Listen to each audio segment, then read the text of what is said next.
também quero fazer também vértices anômalos, aqueles vértices anômalos que estão sendo procurados no LHC, C0 com fóton, Higgs com Z0, então os vértices novos que estão sendo buscados. Vale a pena a gente trabalhar um pouquinho nisso. Hoje é dia 6, né? Dia 6. Hoje é 6, né? Então a gente está falando um pouquinho hoje. Nunca chamou de agora. Por isso que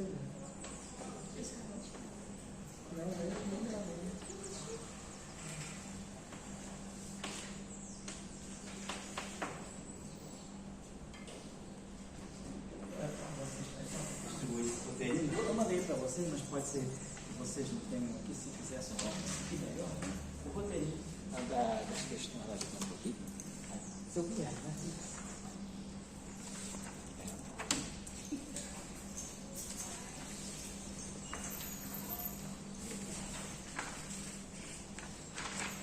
A hora que puder, a gente pode começar. Bom, então, pessoal, boa tarde aí, né? Então, na parte anterior, né, o primeiro momento do curso, a gente trabalhou com eletrodinâmica escalar. Eu deixei uma lista, até a Miriam tinha me dado aqui, né, com algumas questões para serem contempladas, eram 10 pontos para serem contemplados, né, deixei. Algumas pessoas discutiram comigo, eu cheguei a fazer reunião remota com algumas pessoas que me escreveram para tirar dúvida, a gente trabalhou um pouco. Semana passada teve uma pessoa que a gente ficou foi sábado à noite da outra semana.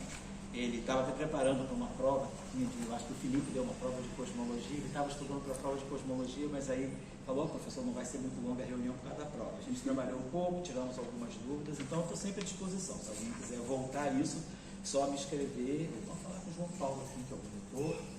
Bom, e aí a gente hoje vai falar um pouquinho da eletrodinâmica Bumblebee. Por que estou chamando essa eletrodinâmica? Então, eu tinha preparado aqui um pouquinho assim, uma introdução, mini introdução histórica, porque essa discussão Bumblebee, ela tem sido muito presente em conexão com modelos que têm violação da simetria de Lorentz, tanto do ponto de vista da eletrodinâmica, quanto do ponto de vista da gravidade.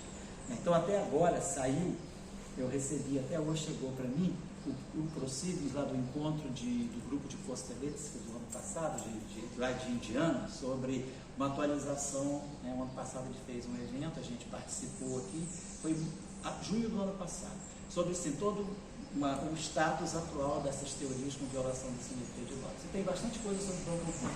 O pessoal está muito interessado em gravitação Bumblebee, cosmologia Bumblebee. E, na verdade, o Bumblebee, ele surge no trabalho, como eu coloquei aqui, no trabalho de Dirac, de 1951. Um trabalho em que Dirac vai estudar, ele propõe o que se chama uma nova teoria clássica do elétron, um trabalho publicado nos Proceedings da Royal Society de Londres de 2020, 1951. Esse trabalho aqui é a New Classical Theory of Electrons. E depois, com isso, abre-se uma discussão, porque ele introduz um campo que faz o papel de um fundo que gera anisotropia, e aí se reacende a discussão do éter. E aí tem um trabalho que ele lança, depois na Nature também, que é Is There an Ether?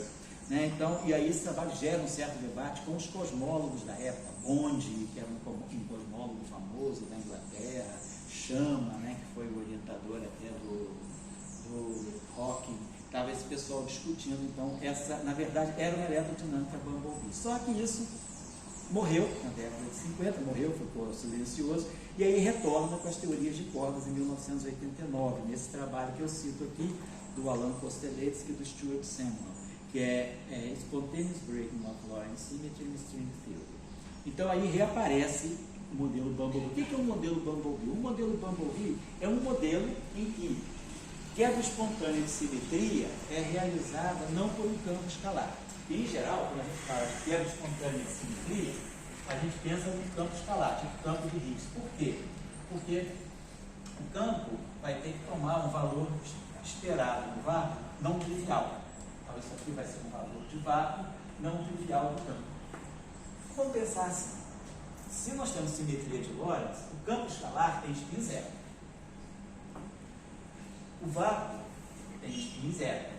Então, spin zero com spin zero, dá spin zero para essa amplitude aqui, esse valor esperado no vácuo, por argumentação de grupo de Lorentz, ele não deve ser, ele pode ser diferente de zero.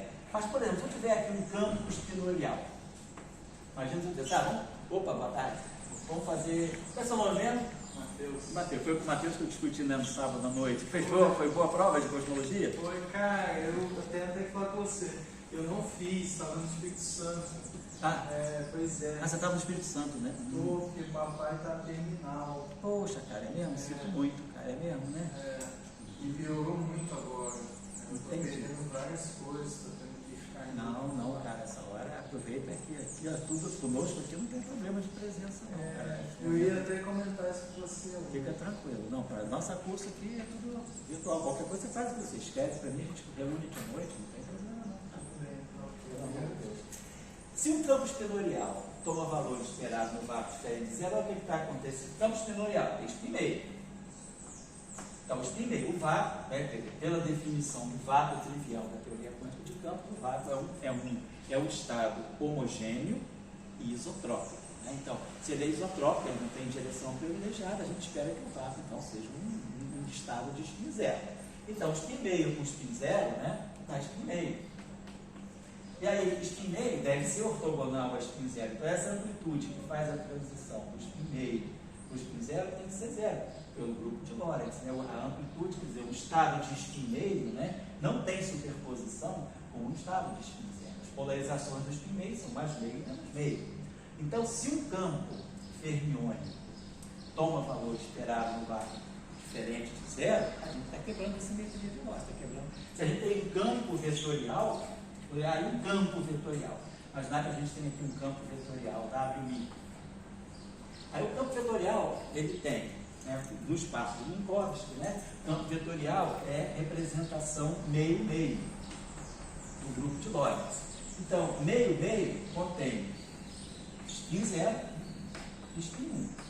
Meio com meio dá 0 e 1. Então, dentro do campo vetorial, nós temos a parte transversa, que carrega spin 1, mas temos a parte longitudinal, escalar, quer dizer que no fundo a divergência, né, dmi, wi é um escalar, e isso aqui é o objeto, é a parte longitudinal que tem spin 0. Então a gente poderia pensar, muito bem, então aqui eu posso ter spin 0 e spin 1.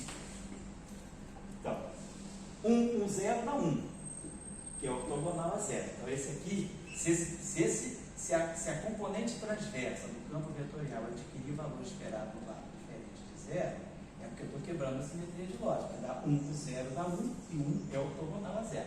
Mas a gente poderia pensar, e a parte longitudinal do campo vetorial? Ela tem spin 0, 0 com 0 dá 0, com 0 dá 0. Só que a parte espinorial do spin 0, na verdade, é a divergência do campo. E aí a divergência do campo nada mais é do que o momento, né? Então, esse campo aqui, como o vácuo tem momento 0, esse operador aqui vai ser de momento, vai ganhar o momento desse campo aqui, que é ortogonal a esse vácuo que tem momento 0. O vácuo é homogêneo isotrópico, o vácuo tem energia 0 e momento 0.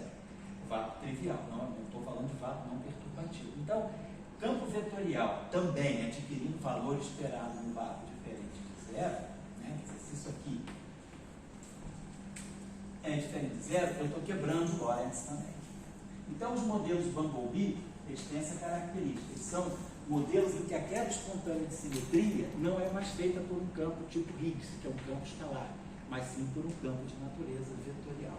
Então, isso caracteriza, né? Então, modelos de eletromagnéticos Bumblebee ou modelos gravitacionais Bumblebee, que é quando aparece uma família ou um campo vetorial que tem um potencial que pode gerar um valor, uma configuração de vácuo não trivial, caracterizada por um campo vetorial. Então, se o vácuo tem uma estrutura vetorial, significa que ele deve ter alguma direção de isotropia no espaço-tempo. Ele define uma direção privilegiada no espaço-tempo. O vácuo, então, deixa de ser isotrópico, porque ele adquire valores, ele vai ter um vetor, um quadro vetor que dá uma direção privilegiada no vácuo. Então, essas são as características do modelo Bumblebee. Por que eles aparecem, então, em teoria de cordas? Porque nas teorias de cordas, nós temos uma série de campos tensoriais. E esses campos tensoriais interagem e auto-interagem. E eles geram potenciais, e esses potenciais podem ser minimizados, né, por campos vetoriais não triviais. Então, é isso aí que dá a característica de que esses modelos Bumblebee, eles são incorporados, quer dizer, eles já existem naturalmente numa teoria de cordas. Que é esse trabalho aqui do Samuel, de 1989, que é quando ele mostra com o Kosteletsky que teorias de cordas abertas podem dar origem a campos vetoriais que vão assumir valor no vácuo diferente de zero, portanto, quebrando a simetria de Lorentz. Então, a quebra da simetria de Lorentz, né, que a gente geralmente usa essa abreviação Lorentz Symmetry Violation, né? Então, a quebra da simetria de Lorentz, ela está naturalmente embutida, né, intrínseca, né, nas teorias de cordas. E aí, esses modelos de Bumblebee reaparecem a partir de 1989. Então, para dar, e como isso aí é muito, tem muito, quer dizer, não é muito, mas tem uma literatura já vasta sobre isso, e aparece muito, inclusive cosmologia, então eu achei interessante colocar no curso, pegar um modelo simples de eletromagnetismo, onde aparece esse mecanismo do Bumblebee, que depois vocês podem estender para a teoria de gravitação. Então, eu tentei construir um modelo aqui, que eu estou colocando aqui, se você não pegou aqui, deixa eu passar por Matheus, né, Matheus? Obrigado. Na última página. Então a gente tem esse deixa eu colocar aqui o lagrangiano, só porque eu sei que para muitos de vocês isso aqui vai ser trivial, mas é porque tem pessoas que estão assistindo o curso à distância e que não tem tanta familiaridade com teoria clássica de campos também. Então, eu estou colocando. Isso aqui, na verdade, é mais para treinar um pouco o formalismo lagrangiano para campos, eu estou colocando aqui. Então, a gente faz essa proposta. Existem dois campos desse modelo, que é o setor eletromagnético. Então, nós temos o setor da eletrodinâmica, vamos dizer, de Maxwell, e aí temos o setor da eletrodinâmica Bumblebee. Então, cada setor desse, né, é descrito por um campo característico. Aqui nós temos o quadro potencial. Esse quadro potencial aqui está associado ao os campos elétrico e magnético. Esse aqui tem um outro quadro potencial, que é o campo de Bumblebee, que vai estar associado, vamos dizer que é um GMI, que é o Field Strength associado a esse Y. Então, é exatamente a construção do eletromagnetismo. A gente tem campo elétrico de Maxwell, né? É menos gradiente do potencial escalar, e a derivada temporal do potencial vetor, o campo magnético rotacional de água. E, paralelamente, nós fazemos a mesma construção. Vai ter, eu estou chamando aqui o campo Bumblebee, o campo elétrico Bumblebee, eu chamo de F, que é menos gradiente, né? Vamos dizer, de um escalar, que está dentro desse Y, desse quadro vetor, menos a derivada temporal do potencial vetor do Bumblebee. E aqui o campo magnético, o análogo magnético do Bumblebee, eu chamo de G, que é rotacional de Y. Bumblebee, então, vem no sentido de campo de Higgs, né? Para no fazer campo, quebra espontânea de simetria. Um campo vetorial que quebra espontaneamente a simetria. Então, isso que caracteriza. E ele é um campo de proca, né? Ele tem massa. Não necessariamente. Bom, né? Ele tem um termo quadrático que pode ser interpretado como massa em certas situações. Ele é o campo de Higgs. O campo de Higgs, né, antes da quebra da simetria, aquele parâmetro, né, de massa que tem o potencial de Higgs, né, ele é positivo. E aí não tem quebra espontânea da simetria, o potencial é positivo definido. Com a transição de fase, aquele termo que seria o termo de massa do Higgs fica negativo, né? Isso. O potencial de Higgs, né? O potencial de Higgs tem essa estrutura aqui ao quadrado, esse módulo. Vamos dizer, não vou botar, não precisa nem ser o dublete da eletroflaca, vamos pegar o modelo 1 de Higgs, né? Então, a gente mista, vamos dizer, esse termo aqui, né, mais o potencial de Higgs, lança sobre 4, vamos dizer assim, né, módulo de φ 4. Vamos botar. Então, esse é o potencial de Higgs. Na fase em que μ2 é positivo, o lambda é positivo sempre. Então, na fase em que μ2 é positivo, esse potencial nunca vai ser negativo, é tudo positivo. Então, ele é positivo definido, ele é não negativo, vamos dizer assim, mas ele tem um valor mínimo no zero. Então, o campo φ minimiza, o mínimo de potencial acontece para φ igual a zero, que é o vácuo trivial, então não tem quebra espontânea de simetria. Quando esse parâmetro se torna negativo, né, μ2 se torna negativo, né, então aí esse termo aqui, como esse termo aqui é negativo, isso estaria dando uma massa taquiônica para o φ. Mas o φ quebra a simetria. Então a gente vai ter um valor esperado do vácuo não nulo. E aí a gente, o que faz? Nós reescrevemos o campo em torno desse background. O campo físico não é mais esse campo, que tem valor esperado no vácuo. Esse campo aqui vai ser o valor de vácuo do campo, esse aqui, diferente de zero, mais a flutuação, que a gente chama de H, assim, mais a flutuação H. Então, esse aqui é o campo que agora oscila, né, em torno do valor de mínimo do potencial. E aí, quando a gente reescreve um modelo para esse campo físico aqui, o termo de massa se torna positivo. A gente vê que o campo H vai aparecer com um termo de massa que vai ser menos 2μ ao quadrado. Como μ ao quadrado é negativo, menos 2μ ao quadrado é positivo, então isso vai fazer o papel de uma genuína massa no campo de Higgs. Então, tem um termo de massa, mas o termo de massa ele tem que ser visto sob dois ângulos, né? Na fase de simetria quebrada, ele não é a massa física. Você precisa redefinir o que é o campo físico. Então, esse é o campo que oscila em torno do valor esperado no vácuo. E aí, ele vai dar, esse termo de massa vai gerar, esse parâmetro de massa negativo vai gerar uma massa física positiva. Então, essa é a história. Então, o campo do Bumblebee, ele tem um termo, que a gente vai botar aqui, que é tipo massa, mas depois vai ser. Se vai ser massa ou não depende da fase em que a simetria está exata ou quebrada. Perfeito. Aqui nós vamos ter, então, F2 sobre C2 menos G2, é praticamente uma réplica de massa. Né? Agora aqui a gente coloca os termos que vão fazer a interação. Então aqui nós temos mais Si, que é um parâmetro então, de interação, eu botei 4C4, S2. Então agora a gente começa a ver que tem uma quebra da simetria de gauge no setor do Bumblebee, porque o potencial não é mais o campo que está aparecendo. Aqui é invariante de gauge 1 de massa, aqui é invariante 1 nessa simetria associada ao campo Y, mas agora aqui o potencial aparece explicitamente. Então a gente já começa a ver que tem uma quebra da simetria de gauge no setor 1 do Bumblebee. Aí aqui tem o escalar S, o campo do Bumblebee, e aqui escalar vetorial. Agora, os setores menos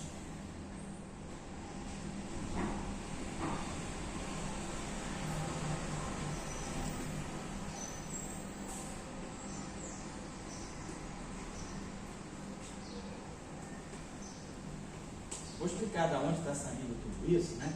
Isso aí não foi assim, não botei assim, chutei de cabeça.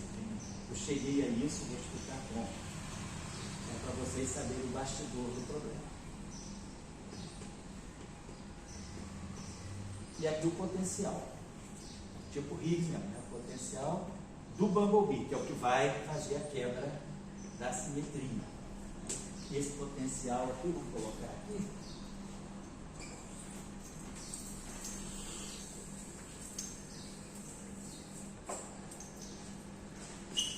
Então, o potencial do Bumblebee é o parâmetro. Então, μ sobre 2, S2 sobre C2, tipo Higgs mesmo, né? Mais o lambda sobre 4.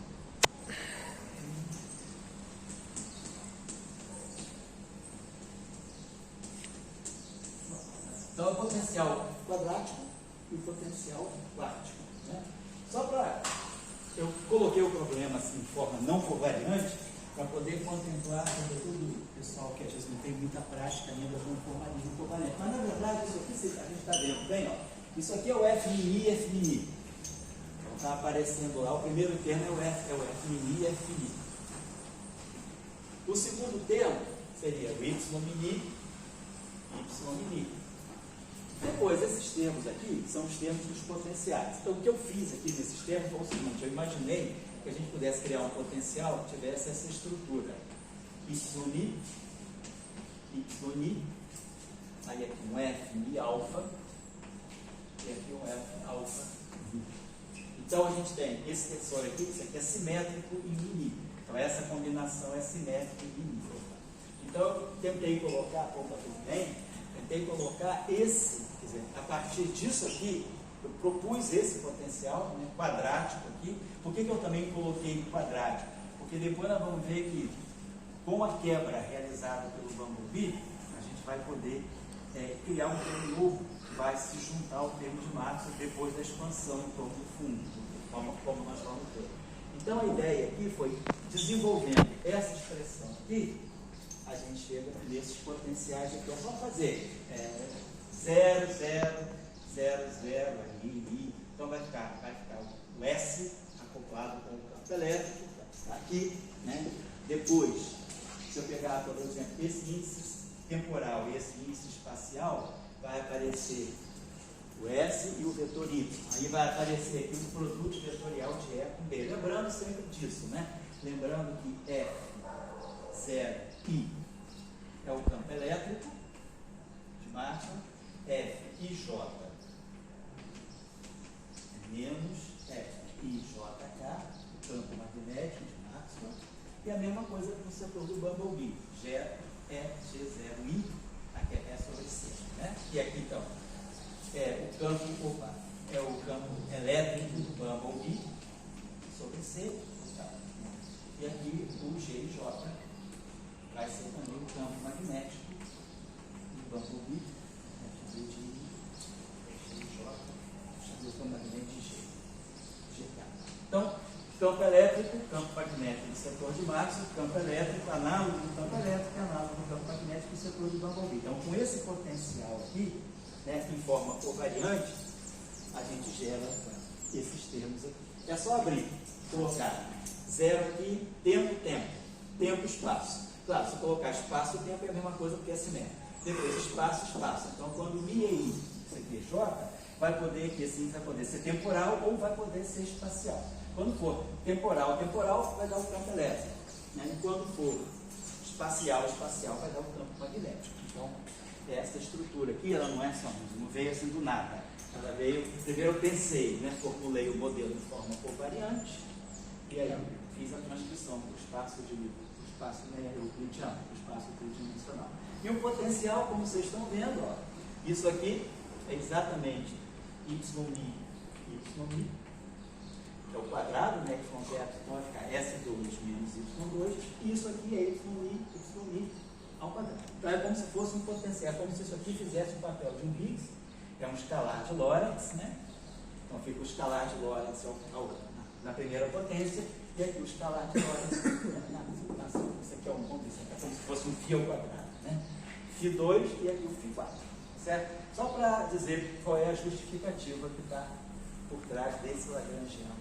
Só justificando que eu coloquei em forma aberta para quem não tem prática, né? Sobretudo o pessoal que está às vezes não tem muita prática com espaço de Unicode, ver melhor. Às vezes também é o seguinte, no primeiro momento, a gente trabalha sempre no espaço de Unicode, fica tudo muito encaixado na formação covariante. Às vezes a gente precisa ver como os campos interagem, né, de uma forma mais detalhada, ver como é que fica o campo, como é que os campos elétricos aqui vão se cruzar. Então a gente começa a ver os acoplamentos, né? Então, por exemplo, o campo elétrico do Bumblebee, o potencial vetor do Bumblebee se acoplando com o campo elétrico, né? Então, com o campo elétrico do fóton. Então, o que isso vai gerar depois em termos de propagação do fóton? Então, quando a gente depois fizer lá na frente, nas questões mais à frente, falar da quebra espontânea de simetria realizada pelo campo do Bumblebee, a gente vai ver como é que a teoria fotônica vai emergir daí uma teoria fotônica efetiva. E aí, como o fóton se propaga nesse meio criado pelo Bumblebee. Porque essa é a ideia, porque, na verdade, esses modelos, além do modelo padrão, a física que está se buscando é qual é a estrutura, afinal de contas, do vácuo. Até uma questão que a gente coloca aqui depois é buscar uma interpretação para esse parâmetro aqui, que seria uma espécie de uma permeabilidade magnética, mas, entre aspas, né, permeabilidade magnética de que vácuo?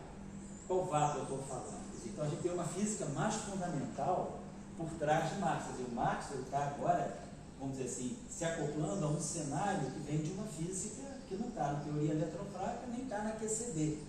Essa física está onde? Por exemplo, na teoria de cordas. Então, essa física está gerando um tipo de vácuo. qual é o vácuo associado a essa física e como o fóton se propaga nesse vácuo. Um pouco essa e certo. Só uma pergunta que eu entendi, esse potencial, ele veio também daquela interação covariante aberta ou foi um potencial? Não, veio daqui, o covariante aberto. Esse termo aqui, se a gente olhar o quadripotencial Bumblebee, o YB, esse termo aqui é YB. Porque só estou dizendo aqui, esse YB, esse potencial do Bumblebee, ele é um potencial escalar sobre C, Sim. e aqui o potencial vetor dele, que eu chamei de Y. Quer dizer, em analogia ao caso eletromagnético. Isso aqui é o potencial escalar sobre C, e aqui o potencial vetor, a gente faz assim. E aí isso aqui é o YB, e isso aqui é o YB ao quadrado. Certo? Você desenvolver isso aqui vai ficar S2 sobre C2 menos Y escalar Y, esse termo aqui. E aí depois, elevando isso aqui, então isso aqui faz o papel, né? É como se fosse, claro, esse número aqui não é positivo definido porque eu estou no espaço de Minkowski, que é S2 sobre C2 menos Y2. Então, claro, esse quadro de vetor aqui, ele pode ser tipo tempo, pode ser tipo luz, vetor nulo, ou tipo espaço. Vai depender dessa. Então, depender de como o campo evolui. Então, pode ter regiões do espaço em que aquele tempo seja positivo, seja negativo. Então, tem uma transição de assinatura, né? Esse tempo pode passar. Se isso aqui for associado, vamos dizer assim, a uma espécie de campo de Higgs, né, por um φ ao quadrado, esse φ ao quadrado não necessariamente é positivo definido, mas isso aqui seria o φ ao quadrado, e isso aqui seria o φ à quarta, tipo um potencial de Higgs nesse sentido, mas vem daqui desse desenvolvimento aqui, certo? Tá. Eu só quis colocar assim, dar o bastidor, porque parece que o cara tirou isso aí da onde, né? Então, foi o modelinho que eu estou construindo, também eu não sei até o quanto isso é só toy model, ou o quanto a gente pode também tirar uma fenomenologia daí, pode ver, mas por enquanto é só um toy model, tá? É só para treinar um pouquinho essa questão, uma quebra espontânea de simetria vista por um vetor, não mais por um escalar. Então, é como se fosse um campo de Higgs de natureza vetorial. Tá? Bom, então, para os estudantes, assim, não para. Eu sei que eu estou falando para uma plateia mais qualificada agora, mas temos estudantes de iniciação científica que estão assistindo o curso, tem gente de outras instituições assistindo o curso que está em final de graduação. Eu fiz já uma pesquisinha, alguns não conhecem bem o formalismo de espaço de Minkowski, eu até dei referência lá do professor Global para aprender a formulação, mas para quem não sabe a formulação de espaço de Minkowski, né, até fica legal fazer as duas formulações. Quem sabe a formulação de espaço de Minkowski vai derivar as equações de campo usando o formalismo covariante no espaço de Minkowski, vai chegar às equações de campo, que vão comparar com as nossas, que vão ser tiradas diretamente da formulação em termos de campos, né, euclidianos, do espaço euclidiano. Então, a primeira coisa, eu tenho que tirar as equações, quer dizer, a gente vai querer tirar as equações de Maxwell, a partir daí. Então, as equações de Maxwell, a gente tem que fazer princípio variacional para o potencial φ e princípio variacional para o potencial vetor A. Então, daqui vai sair a equação de Gauss, o campo elétrico, né? A equação de Gauss, a divergência do campo elétrico, né? Sai daqui. E daqui sai Ampère-Maxwell, né? Rotacional de B. Claro, como a gente tem o F mini definido tradicionalmente, né? Faraday-Lenz e Gauss magnético, saem naturalmente das identidades de Bianchi, I, né, F mini igual a zero, ou, né, diretamente daqui, né, se eu pegar o rotacional do campo elétrico, rotacional do gradiente é zero, rotacional de A é B, então fica rotacional de E igual a menos ddt de B, divergência de B é a divergência do rotacional, igual a zero. Então a gente tem as equações que a gente chama de homogêneas, né, Faraday-Lenz e Gauss magnético, saindo daqui. A mesma coisa vai acontecer aqui. Vamos ter as equações homogêneas, né? Rotacional de F, rotacional do gradiente é zero, rotacional do potencial Y é o G. Então, derivada rotacional de F igual a menos derivada temporal de G. Divergência de G igual a zero. Então, saem as duas equações homogêneas para o setor do Bumblebee e as duas equações homogêneas do setor de Lorentz. Então, essas não saem do princípio variacional. Essas são as chamadas meras identidades, né? Ou identidades de Bianchi, né? Que no espaço de Minkowski assim se escrevem: dmi f mi kappa mais dmi f kappa mi mais d kappa f mi igual a zero, que eu também posso escrever, né? Eu também posso escrever usando o tensor dual. Ou isso, ou isso. E a mesma coisa vai acontecer com as identidades de Bianchi aqui, né? dmi, mi kappa, por causa da definição do field strength. Aonde? Esse. É Geminico, né? Agora, Gemini. É, o Gemini, então tá certo. Obrigado. Gemini kappa, G kappa, e o field strength, né? Do Bumblebee. Igual a zero. Que também eu vou escrever em termos do dual. Ou posso escrever assim também. Ou, como a gente falou, né? Tirando a divergência, a rotacional aqui e a divergência aqui, como temos as equações conhecidas, é a mesma coisa aqui, rotacional aqui e divergência. Então, o princípio variacional só para os potenciais. E aí, se eu quiser tirar o análogo da equação de Gauss do campo do Bumblebee, né? A gente vai fazer o princípio variacional o Bumblebee em relação a S em relação a Y.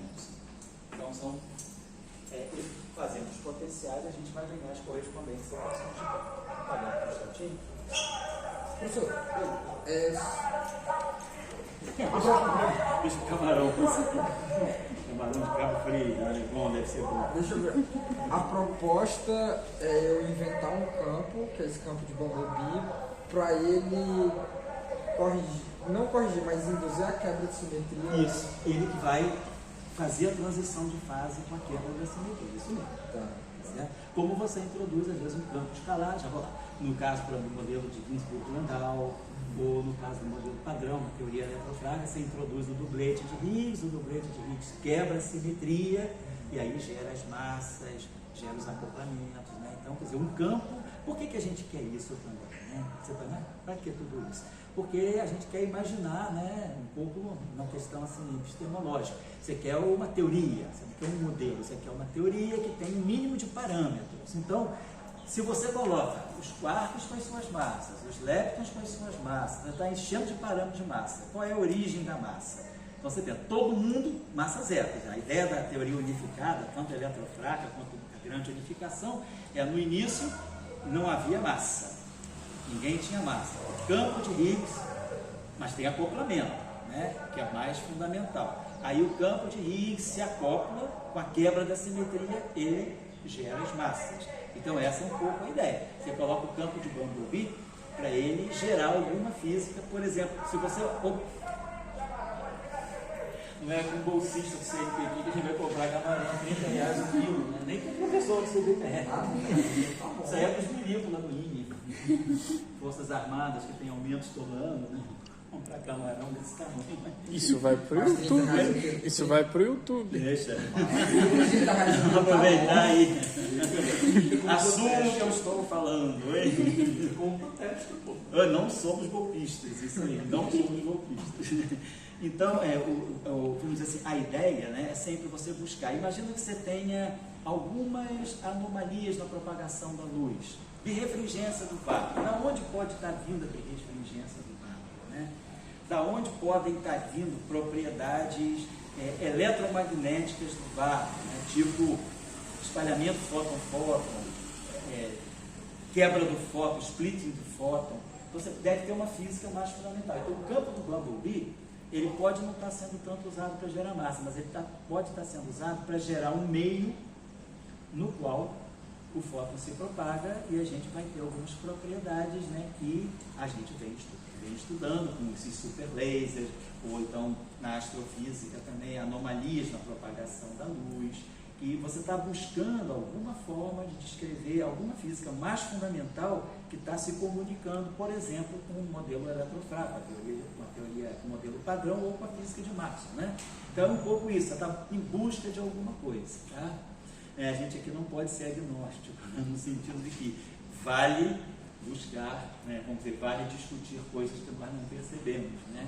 Então, é esse o ponto de vista. Então, você está introduzindo o Bumblebee porque ele pode ser a fonte de compreensão para algum mecanismo que não está sendo descrito no modelo padrão, porque o modelo padrão não está dando conta. Mas, assim, é uma, vamos dizer assim, especulação, é uma possibilidade que você está lançando. Tá?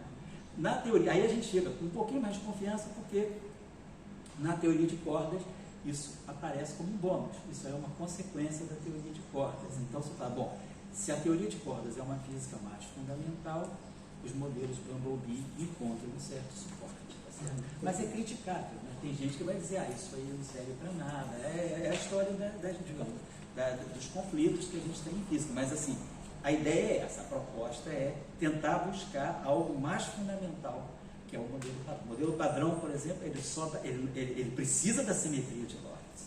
Sem simetria de Lorentz, o modelo padrão tem vários problemas, né?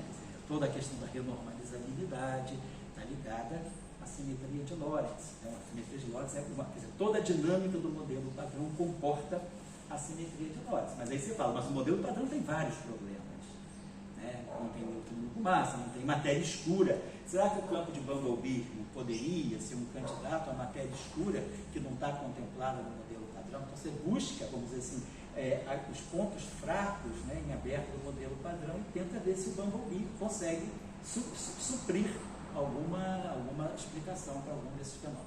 Fala aí, você, por favor. Não, mas uma dúvida mesmo, aquela espontaneidade que acontece. Você pode falar um pouquinho mais alto, eu não estou te ouvindo, nem quem está assistindo está te ouvindo. Para aquela espontaneidade que acontecer, você tem que ter uma tensão de fase. Isso. Tem um teorema muito importante que chama-se teorema de Goldstone. Isso. Tem um modo zero e ele não pode ganhar massa. Basicamente, Isso. assim, a grosso modo. Isso mesmo. Só que aqui você tem um vetor. Isso. Como é que fica isso? Então, o que o teorema de Goldstone diz? O teorema de Goldstone diz para a gente que, vamos falar de uma simetria global aí. O teorema de Goldstone diz para a gente que se você tem uma simetria, você tem uma carga conservada. Quando você quebra espontaneamente a simetria, aquela corrente que é a corrente de Nevier da simetria que é quebrada, ela faz a transição entre o vácuo e o estado de uma partícula que é o bóson de Goldstone. Então, o bóson de Goldstone ele vai ter as mesmas características que, vamos dizer assim, a corrente que é quebrada da simetria. Então, no caso, vamos pensar assim, no caso do campo de Higgs, a corrente é quadrivetorial, é uma quadricorrente. A componente zero dessa corrente é uma carga escalar, né, no espaço e tempo. Então, essa carga é que vai fazer a transição entre o Higgs, entre o vácuo e o bóson de Goldstone. Então, o bóson de Goldstone ele tem as mesmas características que a carga que é conservada. No caso de um campo vetorial, né, então, se a quebra de simetria é feita por um campo vetorial, o que você tem é um campo vetorial, ele está mediando essa ligação entre o vácuo e o bóson de Goldstone. Então, nesse caso, o bóson de Goldstone não é um bóson de Goldstone de spin zero. Né? Se você tem dependendo do tipo de campo que quebra, por exemplo, na supersimetria, se a supersimetria é quebrada espontaneamente, o que vai aparecer para você vai ser um Fermi de Goldstone. Por quê? Porque a carga conservada da supersimetria é de natureza espinorial. Então, no caso do campo vetorial, então, quando você tem, quer dizer, o que o teorema de Goldstone nos diz é que aqui nós temos o bóson de Goldstone, aqui nós temos a carga associada àquela simetria que é quebrada e aqui é o vácuo.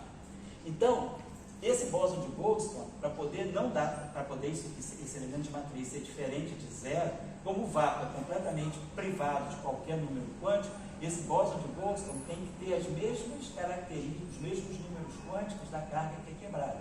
Então, nesse caso, o campo que está quebrando a simetria é um campo vetorial. Então, o teorema de Goldstone funciona, só que o bóson de Goldstone não é mais um bóson escalar, é um bóson vetorial. Então, você teria um bóson de Goldstone de natureza vetorial. Então, não é um modo zero? É um modo zero, mas é um modo zero de, vamos dizer assim, de energia, de massa. Massa zero, modo zero no sentido de massa nulo. A simetria sendo global, Se a simetria é global, o bóson de Goldstone tem massa zero. Se a simetria é local, o bóson de Goldstone desaparece. E aí ele é absorvido pelos campos de Gauge da massa para da parte longitudinal do campo de Gauge. Então a mesma coisa vai acontecer aqui. Né? Quer dizer, você tem um bóson de Goldstone, mas não é mais um bóson escalar. Certo? Porque a característica do campo que quebra a simetria é o que vai dar o bóson de Goldstone para você. Quer dizer, quando, eu posso relembrar aqui para vocês, quando a gente fala, a gente tem aqui tem o campo que quebra a simetria, o campo escalar, que quebra a simetria. Então, φ tem um valor esperado no vácuo V, que é diferente de zero. E esse campo quebrar uma simetria uma simetria S2, ele tem duas componentes, vamos colocar assim. Então, o meu campo é um campo complexo. E vamos dizer, você vai expandir o teu campo complexo em torno do vácuo. Do vácuo que houve a transição de fase, esse campo ganhou o valor esperado no vácuo no nulo. Então, você vai decompor o teu campo, agora tem uma parte real e uma parte imaginária. Vamos chamar aqui esse campo aqui de S. Então, você está quebrando o teu campo complexo, tem o vácuo, e aqui tem a flutuação, que é a flutuação que se propaga. Então, quando você faz, então vamos dizer que a tua transformação de Gauge do campo φ é essa aqui, é exponencial, transformação de Gauge de, então é I alfa, parâmetro de Gauge, φ. Então, isso é a transformação de Gauge do campo que está quebrando a simetria. Então, agora você vai ter delta C mais H mais IS igual a I, alfa é o parâmetro de Gauge, é aquela exponencial, né? A transformação de Gauge era isso aqui. Agora você está escrevendo essa transformação de Gauge para esse valor, para essa decomposição do campo. Depois da quebra de simetria, você tem que flutuar o teu campo em torno desse vácuo aqui. Então vai ficar I alfa, V, mais H, mais IS. Então a gente vai ter, bom, delta V, né, o campo, o vácuo é um valor constante, não tem variação. Delta H, quem é delta H? Delta H é a parte real aqui. A parte real aqui vai ficar menos alfa S. Então, delta H vai ser a parte real. Então, isso aqui é puramente imaginário, isso aqui é puramente imaginário da parte real. E o delta aqui, a parte imaginária, delta S, é tudo que contém I. Então, vai ficar alfa V mais alfa H. Então, observa o que está acontecendo. Quando o vácuo se configura, quem adquire o valor esperado do vácuo esse vácuo aqui é real. Quando você fala assim, mas quem é que tomou valores? O campo de Higgs é um campo complexo. Se transforma segundo transformação 1 de fase. Quem é que toma valor esperado do vácuo diferente de zero? É a parte real do campo ou é a parte imaginária do campo? Aí tem aquela história, o vácuo é degenerado. Vamos pegar um vácuo que seja associado à parte real do campo. Então, esse V aqui está associado a esse H. Né? O campo é complexo, mas esse campo que tomou o valor esperado do vácuo não trivial é a parte real. Quer dizer, é como se você tivesse assim, φ1 mais IF2. Isso é diferente de zero. Mas o valor esperado da parte complexa é zero, e quem minimiza o potencial é a parte real. Então, tá? Estou querendo dizer, V é uma coisa real e aqui é a flutuação complexa do campo. Tá? A flutuação é um campo complexo. Tá? Tá, então fazemos a transformação de Gauge. E aí a gente vê que então vamos imaginar o seguinte: você tem a estrutura de vácuo. A estrutura de vácuo é φ igual a V. Aí você faz uma perturbação em torno do vácuo. O que é uma transformação de Gauge? Uma transformação de Gauge nada mais é do que uma, vamos dizer assim, é uma perturbação que você faz no campo. Você vai transformar o teu campo dessa forma. Você perturba o campo. Quando você perturba o campo em torno do vácuo, olha o que você tem aqui, ΔH. Essa parte aqui, ela é estável. Por quê? Porque S não tem valor esperado no vácuo igual a zero. S é zero. Então, ΔH é zero. Então, quando você perturba o campo que é o campo de Higgs, vamos dizer assim, a parte real dele, ela fica estável. Mas a parte imaginária, ela ganha um termo constante. Olha só, isso aqui é a segunda ordem, parâmetro infinitesimal, esse campo é uma flutuação. Vamos considerar o problema em primeira ordem. Então, quando você perturba o campo, é como se você tivesse essa estrutura de vácuo aqui, campo constante. Aí você faz uma perturbação desse vácuo. Quando você perturba o vácuo, essa componente do campo ela é estável, porque a parte imaginária ela tem valor no vácuo igual a zero. Se você perturbar isso aqui em torno do vácuo, isso aqui é o valor no vácuo, essa é zero, então ΔH é zero. Então a parte real do campo, que é a parte que deu origem à quebra espontânea da simetria, que é o campo que gerou o valor esperado no vácuo não trivial, ele é estável. Mas a parte imaginária, que é a parte que ficou zero no vácuo, ela ganha uma perturbação. Olha só, essa perturbação aqui é constante. Alfa é um parâmetro, a simetria é global ainda. Então, alfa é um parâmetro constante que vê o valor no vácuo. Ou seja, você gera uma pequena perturbação que é um campo constante. O que é um campo constante? Um campo constante é um campo que tem praticamente comprimento de onda infinito. Se o comprimento de onda é infinito, a frequência é zero. Se a frequência é zero, pela correspondência a massa é zero. Então você gera um bóson de Goldstone que tem massa zero. Mas quem é o bóson de Goldstone?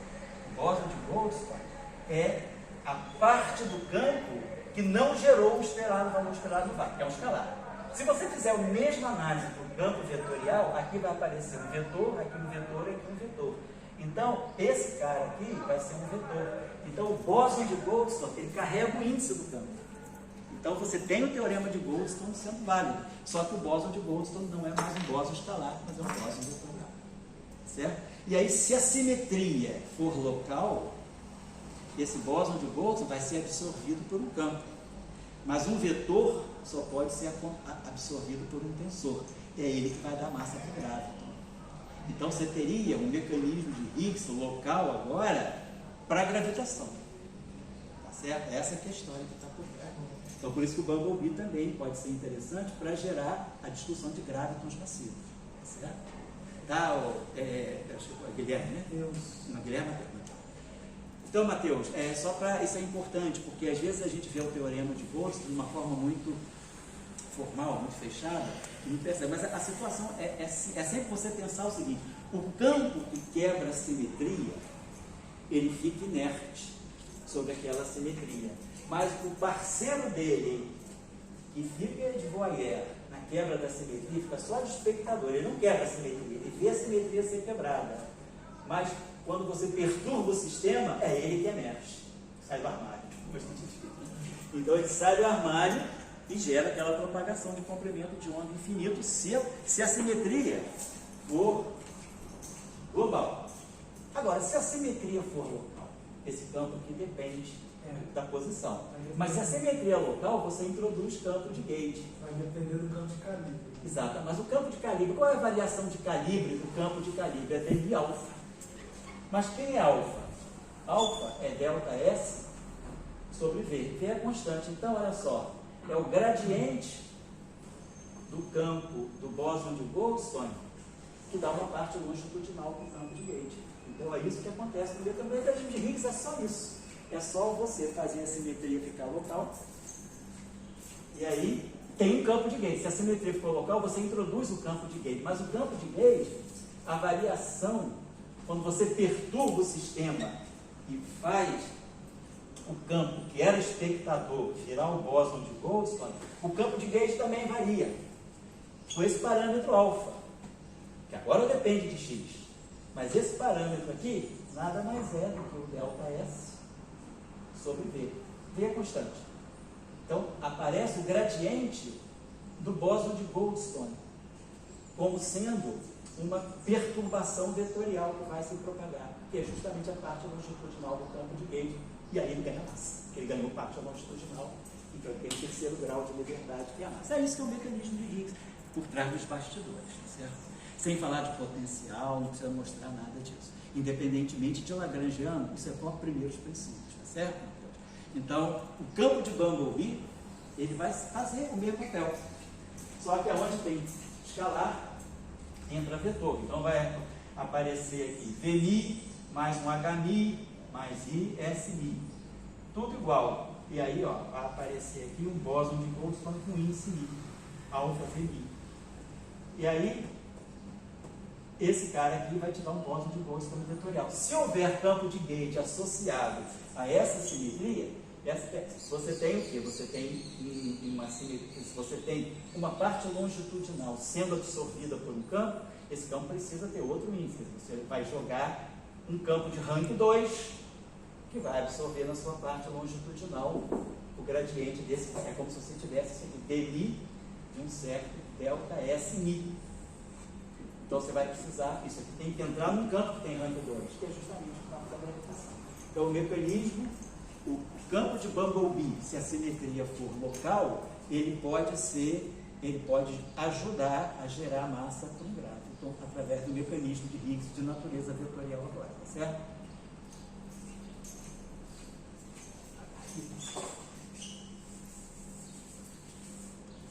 Isso num cenário de modelo padrão não afetaria o espectro das outras partículas também, não? Como é que é?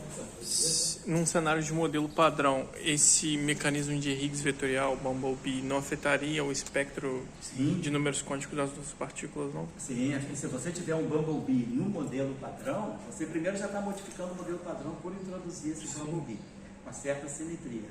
Né? E aí, se esse Bumblebee também adquirir um valor esperado no vácuo, a gente tem que ver qual é o vácuo mais confiável, mais estável, é o de Higgs ou do Bumblebee. Então aí tem uma discussão, uma briga de vácuos aí que a gente tem que ver. Eu não, francamente falando, eu nunca se analisei essa questão, mas é uma questão interessante de ver. Quer dizer, certamente o grupo do Kosterlitz deve ter feito isso. O pessoal que faz Bumblebee, certamente tem alguma versão Bumblebee da teoria eletrofraca, vale a pena consultar. Mas aí você tem essa discussão. Você tem o vácuo do Higgs, que é o vácuo escalar, que vai ter o vácuo do Bumblebee. Qual é o vácuo mais estável, o vácuo absoluto, né? Qual tem menor energia, que vai definir vamos dizer, o vácuo verdadeiro do sistema. Certo? Tá certo.